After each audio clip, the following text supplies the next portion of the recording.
আজই সাবস্ক্রাইব করুন এবং দেখুন আপনার প্রিয় শো। দূরে যাওয়াই যদি আমাদের ভবিতব্য হয়, তাহলে কেন আপনি আমার চোখের সামনে? চোখ বন্ধ করে চোখ খুলেও আমার শুধু আপনাকেই মনে পড়ছে কেন? ধরো না একটু। আরে ধরছি ধরছি ধরছি। শোন, কত নিল ভাড়া? ওই 200 কোটি টাকা। 200 কোটি টাকা? অটো চলে আসতাম 50-60 টাকায় হয়ে যেত। তাড়াতাড়ি আসলে কি না, ট্যাক্সি করে এসে। তাড়াতাড়ি তো সেই মায়ের কাছে যাবো, সে তাহলে চলো এখন। আমার তাড়া আছে মা, আর তো হাতে মাত্র 30 মিনিট। আমার প্রশ্নের উত্তরগুলো না পেলে আমি কি করে থাকবো? কিন্তু এই 30 মিনিটে কি সব বদলে যেতে পারে?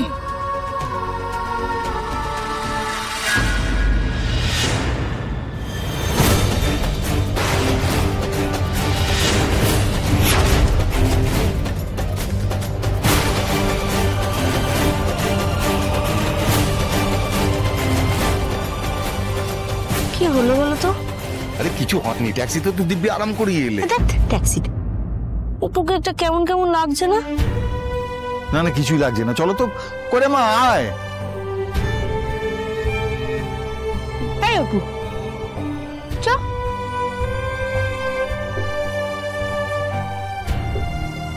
জুতোটা খুলে নে।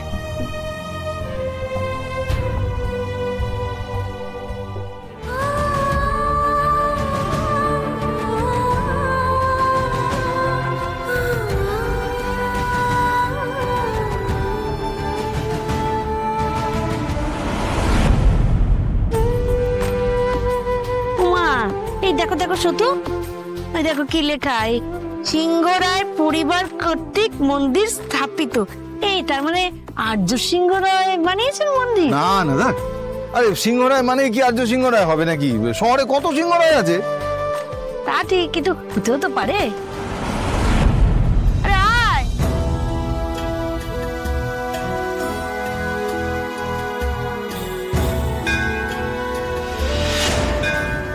এসব আমার সঙ্গে কি হচ্ছে মা?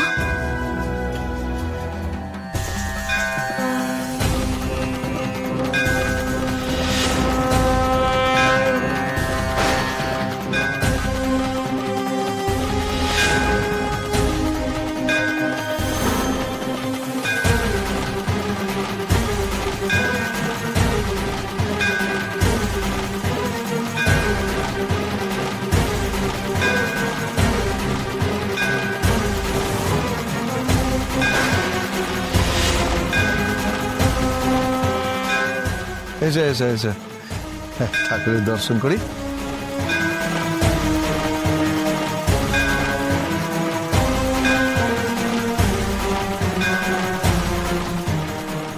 এই অপু কোথায় গেল সুমি? ওমা কোথায় গেল? এখানেই তো ছিল, পেছন পেছনই তো আসছিল দেখে। আরে এত লোকজন, একটু চোখে চোখে রাখবে তো মেয়েটাকে। আরে কি লোকজন? ও কি লোকজনের মধ্যে হারিয়ে যাবে নাকি? কচি খুকি নাকি? এখানেই তো ছিল। ওই তো অপু।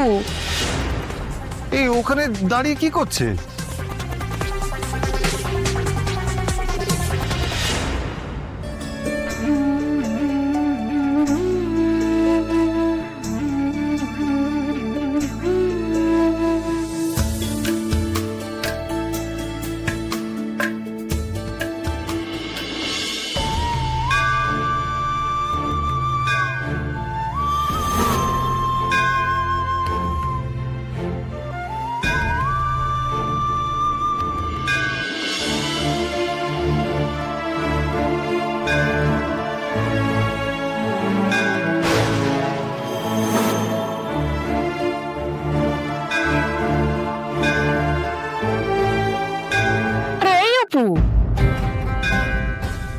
তোকে কখন থেকে ডেকে যাচ্ছি ওপো ওপো করে, তুই শুনতে পাচ্ছিস না? কি হলো তোর?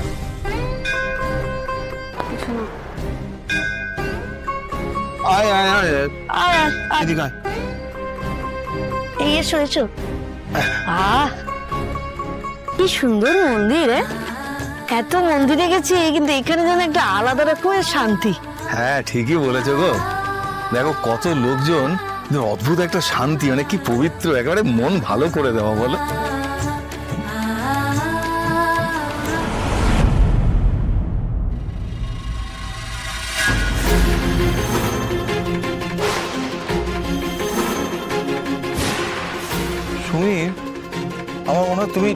কি আন্দাজ করেছিলে গো? হ্যাঁ। এই যে চারিদিকে এত সিংহরায় পরিবারের কথা লেখা আছে, আমার মনে হয় এটা আর্য স্যারের পরিবারই এই মন্দিরটা বানিয়েছে, হতে পারে।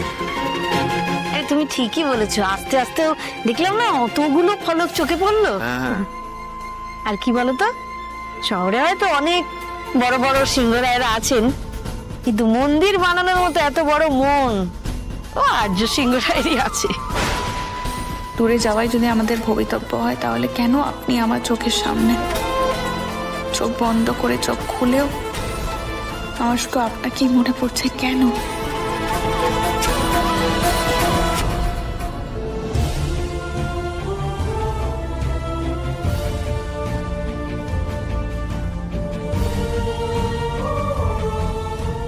কাল অব্দিও এই মন্দিরের কথা জানতাম না আমরা কেউ। ভৈরবী মায়ের নির্দেশ দেওয়া এই মন্দিরে আর যাই হোক আপনি আসবেন না, আর আমাদের হাতে মাত্র 15 মিনিট সময়, তারপরে শেষ হয়ে যাবে 24 ঘন্টা। এর মধ্যে আর এই অপু, আয় পুজো নেবো তো। আয় আয়। আয় বাবা, এখানে তো খুব ভিড় গো। ও দাদা, কি হচ্ছে এখানে? পার্বতীর পুজো, বিয়ের উৎসব হচ্ছে আজ। ও আচ্ছা, জয় বাবা ভোলেনাথ, জয় মা পার্বতী। 24 ঘন্টা শেষ হতে আর মাত্র 5 মিনিট বাকি। এই শুধু হ্যাঁ, তখন যে ওই শাড়িটা দেখলে চিনতে পেরেছো? কোন শাড়ি? আর ওই শাড়িটা ওই ভদ্রমহিলার হাতে ছিল না? ওই না তো। চিনতে পারলে না? আরে ওই শাড়িটা তো তুমি সেই আর্য স্যারকে দিয়েছিলে না? তুমিও যেমন, আরে ওই একই প্রিন্টের কত শাড়ি আছে তুমি জানো? আমি তখন বলছিলাম মন্দিরটা সিংহরায়দের, আমার কথা শুনছিলে না, তারপর বুঝলে তো? সে হতেই পারে, কিন্তু ওনাদের যা অবস্থা ওরকম 50টা কিনতে পারে। নৈহাটি থেকে এসেছেন শরৎ সরকার, বিয়ের উৎসব উপলক্ষে 500 টাকা প্রণামী দান করলেন। যাক, ভোলে বাবা মা পার্বতীও বিয়েতে গিফট পাচ্ছেন। দেবদেবী বলে কি সবসময় দিয়েই যাবেন? ওনাদেরও কিছু পেতে ভালো লাগে। এই হ্যাঁ প্রণামী দিলে না নাম বলছে গো। হ্যাঁ, যাই অপুর নাম করে কিছু প্রণামী দিয়ে আসি। আয় অপু আয়। ঠাকুরমশাই, এই শিব পার্বতীর বিয়ের উৎসব কি প্রথমবার হচ্ছে?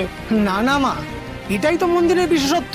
প্রত্যেক বছরের ন্যায় এই আজকের দিনে শিব পার্বতীর বিয়ের উৎসব পালন করা হয়।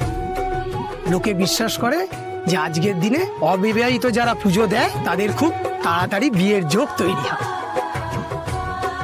দেখেছো, ওই জন্য ভৈরবী মা পুজো দিতে আসতে বলেছিলেন আজকের দিনে।